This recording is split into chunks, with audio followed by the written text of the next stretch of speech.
31 দফা বাস্তবায়ন হলে বাংলাদেশের মানুষের উপকার হবে। আপনারা জানেন যে আমাদের শহীদ রাষ্ট্রপতি জিয়াউর রহমান 19 দফা কর্মসূচি বাস্তবায়ন করার জন্য আমরা যারা বাংলাদেশ জাতীয়তাবাদী দলের নেতা কর্মীরা আছি, এটাকে আমরা বুকে ধারণ করে অদ্যবধি আমরা এই কাজ করে যাচ্ছি। আজকে তারই সুযোগ্য সন্তান আমাদের পার্টির ভারপ্রাপ্ত মহাসচিব, আমাদের ভারপ্রাপ্ত চেয়ারম্যান জনাব তারেক রহমান সাহেব ইতিমধ্যে 31 দফা কর্মশালা নিয়ে আজকে মহানগরীর 26টি থানা, ইতিমধ্যে আমাদের আজকে 60টি থানা শেষ হয়ে গেল।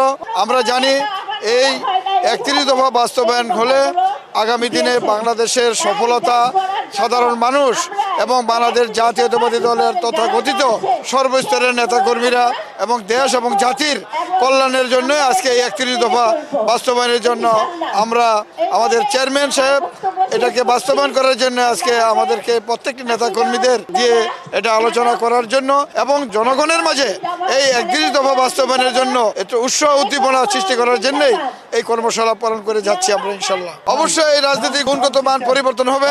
আপনারা জানেন 31 দফা যদি আপনারা নিজেরাও পড়ে থাকেন ইনশাল্লাহ দেখবেন যে বাংলাদেশের এমন কোনো জায়গা নাই যে এখানে আমাদের ভারপ্রাপ্ত চেয়ারম্যান সাহেব টাচ করেনি এবং মহানগরীর না শুধু তথাকথিত বাংলাদেশের আপামর জনগণ এই 31 দফা বাস্তবায়ন হলে উপকৃত হবে এবং বাংলাদেশের উপকার হবে ইনশাল্লাহ। এখানে দেখেন যে 1 থেকে 31 দফা পর্যন্ত নিত্য প্রয়োজনীয় থেকে শুরু করে এমন কোনো মানুষের চাহিদা নাই যে এই 31 দফার ভিতরে নাই। আমি মনে করি একটি মানুষের জনজীবনে তার চলাফেরার জন্য যা যা দরকার সব 31 দফায় রয়েছে। তাই আমি মনে করব 31 দফা বাস্তবায়ন হলে বাংলাদেশের প্রত্যেকটি মানুষের, প্রত্যেকটি জাতির, প্রত্যেকটি বাংলাদেশের মানুষের উপকার হবে।